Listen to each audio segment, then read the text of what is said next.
अथ षोडशोऽध्यायः 16वां अध्याय। विष्णु तथा गणेश का युद्ध। शिव द्वारा त्रिशूल से गणेश का सिर काटा जाना। ब्रह्मा जी बोले, हे नारद, यह सुनकर भक्तों के ऊपर कृपा करने वाले महेश्वर ने आपके कहने से उस बालक के साथ युद्ध करने की इच्छा की। भगवान त्रिलोचन विष्णु को बुलाकर उनसे मंत्रणा कर एक बहुत बड़ी सेना से युक्त होकर देवताओं के सहित उस गणेश के सम्मुख उपस्थित हुए। उस समय सर्वप्रथम शिव की शुभ दृष्टि से देखे गए महाबलवान देवता महान उत्साह वाले शिव जी के चरण कमलों का ध्यान करके उसके साथ युद्ध में प्रवृत्त हुए। महाबलवान एवं अत्यंत पराक्रमशील भगवान विष्णु उस बालक से युद्ध करने लगे। तब महादेवी के द्वारा दिए गए आयुध से युक्त वह शिव स्वरूप वीर बालक गणेश भी श्रेष्ठ देवताओं को लाठी से मारने लगा। शक्ति के द्वारा प्रदत्त महान बल वाला वह सहसा विष्णु पर भी प्रहार करने लगा। हे मुने, उसकी लाठी के प्रहार से विष्णु सहित समस्त देवताओं के बल कुंठित हो गए और वे युद्ध से परांगमुख हो गए। हे मुने, शिवजी भी अपनी सेना के सहित बहुत काल तक युद्ध कर उस बालक को महाभयंकर देखकर आश्चर्यचकित हो गए। इसे छल से ही मारा जा सकता है, अन्यथा नहीं मारा जा सकता है, ऐसा विचार कर शिवजी सेनाओं के बीच में स्थित हो गए। उस समय निर्गुण एवं सगुण रूप वाले भगवान शंकर को तथा विष्णु को युद्ध भूमि में उपस्थित देखकर सभी देवता तथा शिवगण अत्यधिक हर्षित हुए और वे सब आपस में मिलकर प्रेम पूर्वक उत्सव मनाने लगे। तब महाशक्ति के पुत्र वीर गणेश ने बड़ी बहादुरी के साथ सर्वप्रथम अपनी लाठी से सबको सुख देने वाले विष्णु की पूजा की, अर्थात उन पर प्रहार किया। विष्णु ने शिवजी से कहा, यह बालक बड़ा तामसी है और युद्ध में दुराधर्ष है, बिना छल के इसे नहीं मारा जा सकता। अतः हे विभो, मैं इसे मोहित करता हूं और आप इसका वध कीजिए।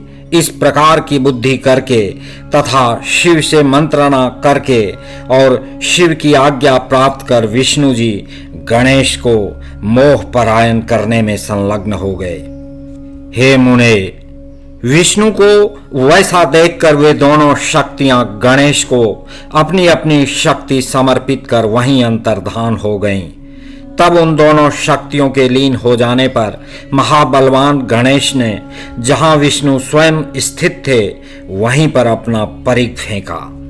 विष्णु ने अपने प्रभु भक्त वत्सल महेश्वर का स्मरण कर यत्न करके उस परिघ की गति को विफल कर दिया।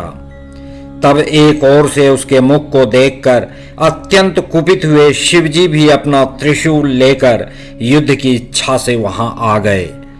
तब वीर तथा महाबली शिवा पुत्र ने हाथ में त्रिशूल लेकर मारने की इच्छा से आए हुए महेश्वर शिव को देखा। तब अपनी माता के चरण कमलों का स्मरण करके शिवा की शक्ति से प्रवर्धित होकर उस महावीर गणेश ने शक्ति से उनके हाथ पर प्रहार किया। तब परमात्मा शिव के हाथ से त्रिशूल गिर पड़ा। यह देखकर उत्तम लीला करने वाले शिव ने अपना पिनाक नामक धनुष उठा लिया। गणेश्वर ने अपने परिघ से उस धनुष को भूमि पर गिरा दिया और परिघ के 5 प्रहारों से उनके 5 हाथों को घायल कर दिया।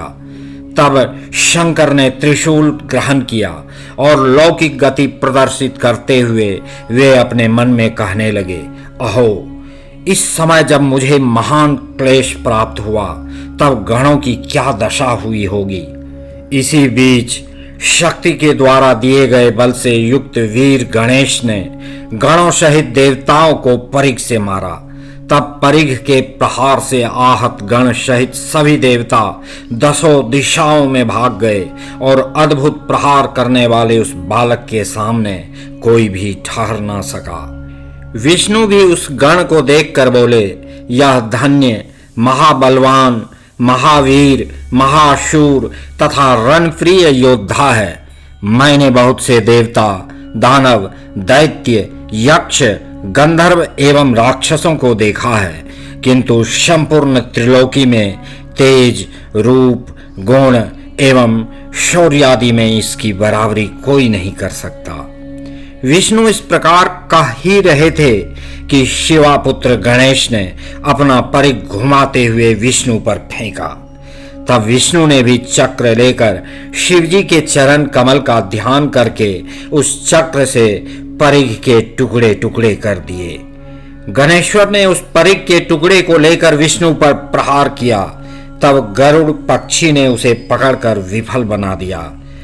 इस प्रकार बहुत समय तक विष्णु एवं गणेश्वर दोनों ही वीर परस्पर युद्ध करते रहे। पुनः वीरों में श्रेष्ठ बलवान शक्तिपुत्र ने शिव का स्मरण कर अनुपम लाठी लेकर उससे विष्णु पर प्रहार किया। विष्णु उस प्रहार को सहन करने में असमर्थ होकर पृथ्वी पर गिर पड़े और पुनः शीघ्रता से उठकर उस शिवापुत्र से संग्राम करने लगे।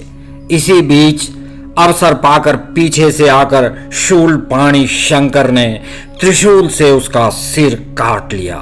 हे नारद, तब उस गणेश का सिर कट जाने पर गणों की सेना तथा देवगणों की सेना निश्चिंत हो गई। उसके बाद आप नारद ने जाकर देवी से सब कुछ निवेदन किया और यह भी कहा, हे मानिनी सुनिए, आप इस समय अपना मान मत छोड़ना। हे नारद, इस प्रकार कहकर कलह प्रिय आप अंतर्धान हो गए। आप विकार रहित हैं तथा शिवजी की इच्छा के अनुसार चलने वाले मुनि हैं।